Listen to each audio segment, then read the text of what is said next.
शिशुंको भविष्यत निर्माण और स्कूलर उन्नतीकरण पाई सरकार अनेक योजना करुछंती। सेथिपाई सरकार अनेक सुविधार व्यवस्था मध्य करिछंती। मात्र वास्तव रे स्थिति किछि अलगा। स्थानीय प्रशासन और राजनैतिक व्यक्तिंक आंतरिकतार अभाव स्पष्ट बारी होई पड़ुछि। एभଳି एक संवेदनशील घटना देखिबाकू मिलिछि नुआपड़ा जिला सिनापल्ली ब्लॉक अंतर्गत सरधापुर सरकारी उच्च प्राथमिक विद्यालय रे। एही सरकारी प्राथमिक विद्यालय 1971 मसीहारे स्थापित होइथिला। एठारे सर्वमोट 140 जन छात्र छात्री अध्ययन करुछंती। एठारे प्रथम रो सप्तम श्रेणी जाए रहिछि। हेले एठारे थिबा विद्यालय कोठा अति विपद संकुल अवस्था रे रहिछि। केउ मुहूर्तरे कौन हेबो तार किछि ठिकणा नाही। सिनापल्ली ब्लॉक कार्यालय ठारू मात्र 4 किलोमीटर दूर रे एही विद्यालय अवस्थित। आज को 10 वर्ष हेला एही स्कूल रे प्रति वर्ष वर्षा ऋतुरे पानी जमी जाई थाए।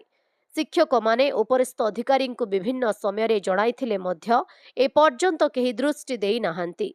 एपरिकी सरपंचक ठारू आरंभ करी जिलापालंको जणाइले भी फल सुन। नुआपड़ा जिला सारा 3-4 दिन हेला वर्षा हेबा जोगु 2टी कोठरी रे पानी जमी जाइछि। सबुठारु बड़ कथा हेला विद्यालय नारे कौनसी जमी पट्टा मध्य ए पर्यंत नाही। पट्टा नथिबारु एहार बाउंडरी हेउ नाही किंबा गेट मध्य नाही, जहा फलरे विभिन्न समस्या देखा देइछि। स्कूल रु 10 मीटर दूर रे रहिछि बिजु एक्सप्रेस वे रास्ता। सामनारे थिबारु दुर्घटना घटिबा मध्य अनेक संभावना रहिछि। एही रास्ता रे प्रतिदिन दुर्घटना घटुथुबा देखा जाए। तेणु अभिभावक और शिक्षक माने स्कूल आसिबा और जिबा समय रे सतर्कतार सह जिबाकू पड़े। आज हठात वर्षा समय रे स्कूल को सिनापल्ली बीडीओ अविनाश लाक्रा पहुंची स्थिति अनुध्यान करिबा परे कहिसंती जे स्कूल को आसीथिली देखिबा पाई। एही समय रे स्कूल परिचालना कमिटी चेयरमैन बालेश्वर कटा, समाजसेवी मार्कंड गहिर और विद्यालयर समस्त शिक्षक उपस्थित रही अनेक असुविधा विषय रे जणाइथिले। टिके असुविधा अछि सेटाको आमे समाधान करिबा पई जहा पैसा लागिबो कामको टेकअप करिबो और देखिबाकू पड़िबो कोन कोन काम करिबाकू पड़िबो।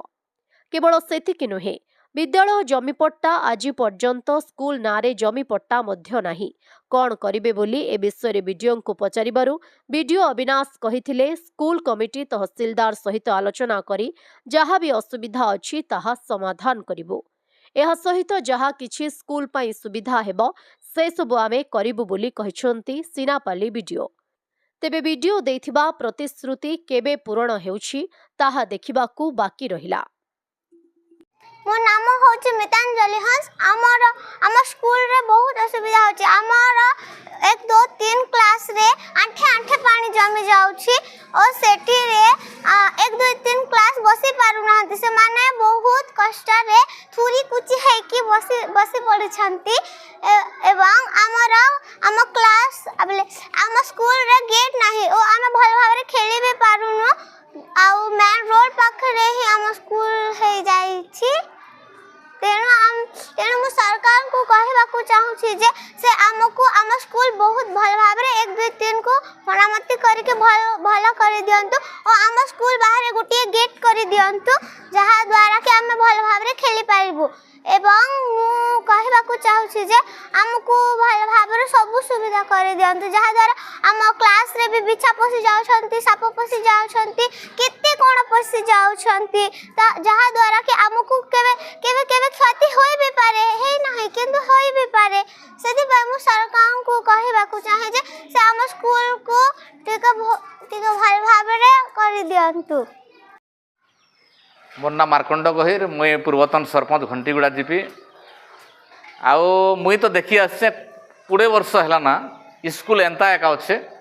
प्रशासन के जड़े जड़े कर हारीगल ना बोल जेन मैंने चेयरमैन रोचन से मन के भी पचरासी केन्ता रे बाबू तुम स्कूल बाड़ा है नहीं कि स्कूल जगह भी नेना तुम क्या करूच तुम जनाऊच कि नहीं बोले आम जड़े जड़े हारीगलु समस्त के लिखुचु तो आमर कथा के कर्ण गोचर नहीं करा बोल कहन। मुई तो देखुचे प्रकृत आमर गाँव लोक मैंने आम ई जेन नर्सरी गोटे अच्छे सेंट्रल नर्सरी आमको तो सेंट्रल नर्सरी दरकार नहीं, आमके प्रकृत स्कूल दरकार। आमर स्कूल जदि थिबा बेले आमर पिला छुआ पाठ साठ पढ़ी आज शिशु कालीन नेता बोलिकी सरकार नारा भी दिया जाऊे विभिन्न प्रकार आपणकर अगस्ट 15 विभिन्न प्रकार जेन हेसी आमर पर्वपर्वाणी माने से पर्वपर्वाणी मुझे शुणुचे तो आज शिशु कालीन नेता बोलिकी गाँव में कही बुलूचन किंतु आज आमर गाँव में पढ़वा लगे स्कूल गोटे भी नहीं स्कूल जगह भी नहीं भूल प्रकृत प्रशासन भूल रहा प्रकृत मास्टर मन भी पचरूचे मुझे भी आम लिखि लिख कर दूँ पेपर दस्तर बाहरी बोली कहन आमर स्कूल एंता परिस्थिति अच्छे पेन पाजुचे प्रत्येक वर्ष आम जनाऊँ वीडियो के जनाऊँ समस्त के जनाऊँ आमर कथा के कर्णगोचर नहीं करवार बोलिक कहन तार मुई भी एवं देखुचे प्रकृत में आमको स्कूल दरकार आमको सरकार जदि एवं नर्सरी करवाई 10 एकर के 15 एकर जगह देछन तो आमर छुआ मन के पढ़वाई एक जगह दे नहीं पारुछन तो इतने कार भूल रहा प्रकृत में प्रशासन भूल है आज जेन सरकार 25 वर्ष धरी शासन कला नवीन सरकार आज 5T विभिन्न प्रकार टी फी करी जेन पैसा पत्र के भाग बंटा कर खाइले स्कूल भल कर तैयारी कले नहीं आज पर्यंत भी कलर लगे कर लोग पैसा खोचन तो स्कूल केन्ता होचे पेन पाजुचे तल आड़ू कि ऊपर आड़ू पेन झरुचे सेतकी भी देखी नहीं पार्बार से लगे मुझे पूरा निंदा करुचे पूर्वतन जेन थिले सरपंच सरकार से सरकार के मुझे तो घोर निंदा करुचे आज पर्यंत किसी ही नहीं पार्ला आज मुझे नूतन सरकार के जनाऊे आज आमर नुआ मुख्यमंत्री को भी आम जनइमु से आमर स्कूल केन्ता कर रहा आमर स्कूल पाई केन्ता कर आमके 1 1.5 एकर जमी देवे बाड़ा हेबा आमर सबू किसी स्कूल भी चोरी हो जाऊे विभिन्न प्रकार सामान पत्र भी खोला जगह अच्छे किए नासिक काଣା के नहीं जाऊे क्या हो जाऊे बहुत असुविधार सम्मुखीन आम श्रद्धापुर वाले होचु एणु मुई आज मोहन सरकार को भी मुई जनामु आम माध्यम आम टीवी माध्यम आपणकर माध्यम तो जनाऊँ फिर भी लेखा देमु केन्ता करी आमर श्रद्धापुर रे स्कूल पाई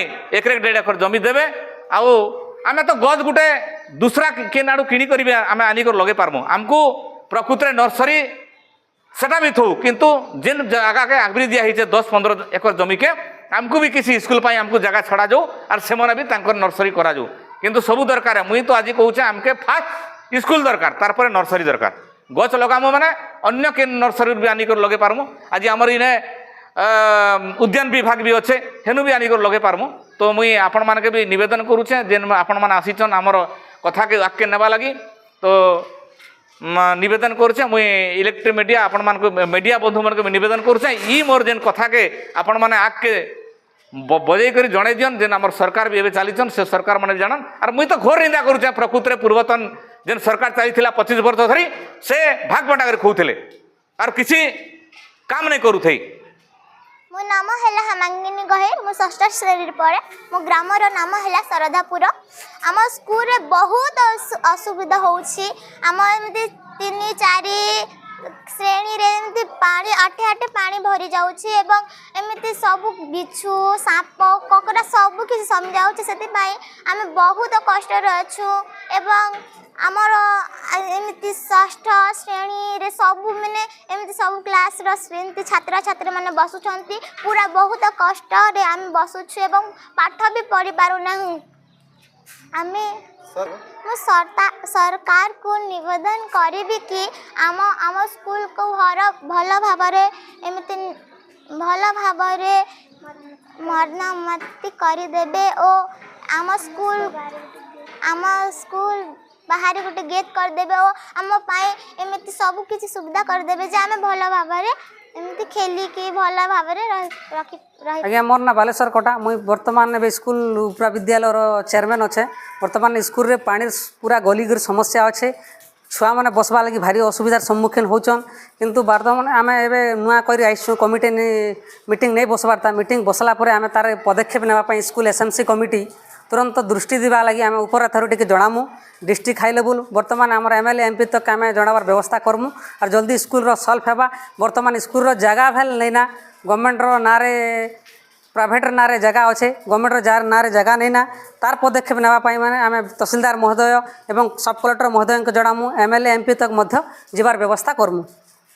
नमस्कार मु प्रेमानंद मेहर शिक्षक सरदापुर उच्च प्राथमिक विद्यालय मुझे 10 वर्ष है शिक्षादान कर आसुची एवं देखुची जे प्रति वर्ष वर्षा ऋतु आम विद्यालय कोठरी मानक पानी पशि जाऊँगी एपरिक आ 2टी कोठरी ऊपर चट्टाण खसुवर आम से 2टी कोठरी बसबार बसवा साहस करूना पिला बसवाई भारी असुविधा होठी प्रथम अष्टम श्रेणी पर्यंत पिला 140 पिला अध्ययनरत अच्छा ତେଣୁ ସେମାନଙ୍କର ସୁରକ୍ଷା ପାଇଁ ଆମେ ନୂଆ ବିଦ୍ୟାଳୟ ଆବଶ୍ୟକ କରୁଁ।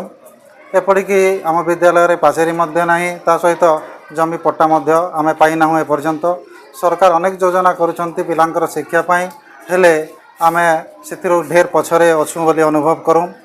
ପାଖରେ ଆମର ବିଜୁ ଏକ୍ସପ୍ରେସ୍ ୱେ ଅଛି, ଆମ ବିଦ୍ୟାଳୟକୁ 10 ମିଟର ଛାଡ଼ି ପ୍ରତିଦିନ ଦୁର୍ଘଟଣା ଘଟୁଥିବାର ଆମେ ଦେଖୁଛୁଁ ଏବଂ ଲୋକମାନେ ମୃତ୍ୟୁବରଣ କରୁଛନ୍ତି। ତ ଏହି କୋମଳମତି ପିଲାମାନେ ଯେପରି ଦୁର୍ଘଟଣାରେ ନ ପଡ଼ନ୍ତୁ ସେଥିପାଇଁ ଆମ ବିଦ୍ୟାଳୟକୁ ପାଚେରୀ ଯୋଗାଇ ଦେବା ନିହାତି ଆବଶ୍ୟକ। ଏପରିକି ଆମ ଚାରିପାର୍ଶ୍ୱରେ ଫରେଷ୍ଟ ବିଭାଗର କାର୍ଯ୍ୟାଳୟ ଅଛି। ସେମାନେ ଯେହେତୁ ଆମର ଉପରିସ୍ଥ ଅଞ୍ଚଳରେ ତାହା ଅଛି, ସେହି ଅଞ୍ଚଳରୁ ପାଣି ପଶି ଯାଉଥିବାର ସମ୍ଭାବନା ପ୍ରତି ବର୍ଷା ଋତୁରେ ହେଉଛି। ତେଣୁ ଏଥିପ୍ରତି ପ୍ରଶାସନ ବିଶେଷ ଦୃଷ୍ଟି ଦିଅନ୍ତୁ। ଆମେ ବାରମ୍ବାର ଏହି ସୂଚନା ସରକାରଙ୍କୁ ତଥା ପ୍ରଶାସନକୁ ଦେବା ସତ୍ତ୍ୱେ ସେମାନେ କୌଣସି କାର୍ଯ୍ୟ ହାତକୁ ନେଉନାହାନ୍ତି। ତେଣୁ ଆଜି ବାଧ୍ୟ ହୋଇ ଗଣମାଧ୍ୟମରେ ଆମେ ଏହି କଥା ପ୍ରକାଶନ କରିବାକୁ ବାଧ୍ୟ ହେଲୁ। ଏଇଟାର ମୁଁ ଆସିଥିଲି ମେନ୍ ଜିନିଷଟା ତାର ଫ୍ଲୋରିଂଟା ଟିକେ ଇଏ ହେଇଛି, ପ୍ରୋବ୍ଲେମ୍ ଅଛି। ସେଟାକୁ ରିପେୟାର ମେଣ୍ଟେନାନ୍ସରେ ଆମେ ଫାର୍ଷ୍ଟ ସେଟାକୁ କରେଇଦେବୁ। ଯେଉଁଟା ଯେତେବେଳେ ପଇସାଟା ଆସିବ ଆମେ ସେଟାକୁ ତାପରେ କାମଟା ଟେକ୍ ଅଫ୍ କରିବୁ। ବାକି ଯେତେବେଳେ ଡିଷ୍ଟ୍ରିକ୍ଟ ସହିତ ଆମେ ଲେଖିକରି ଦେଇଦେବୁ କି ଆଉ ଟିକେ ଫଣ୍ଡସ୍ ଦରକାର ପଡ଼ିବ ଏଇଟା କାମଟା ଆଉ ଏକ୍ସଟ୍ରା ଟେକ୍ ଅଫ୍ କରିବା ପାଇଁ, ତାପରେ ଟେକ୍ ଅଫ୍ କରିଦେବା କାମଟା ଆଉ। ନାଇଁ ଠିକ୍ ଅଛି, ଏବେ ତ ମୁଁ ଏବେ ଆସିଛି ନୂଆଟା, ତାପରେ ମୋତେ ଦେଖିବାକୁ ପଡ଼ିବ କ'ଣ କ'ଣ କାମଟା ହେଇପାରିବ।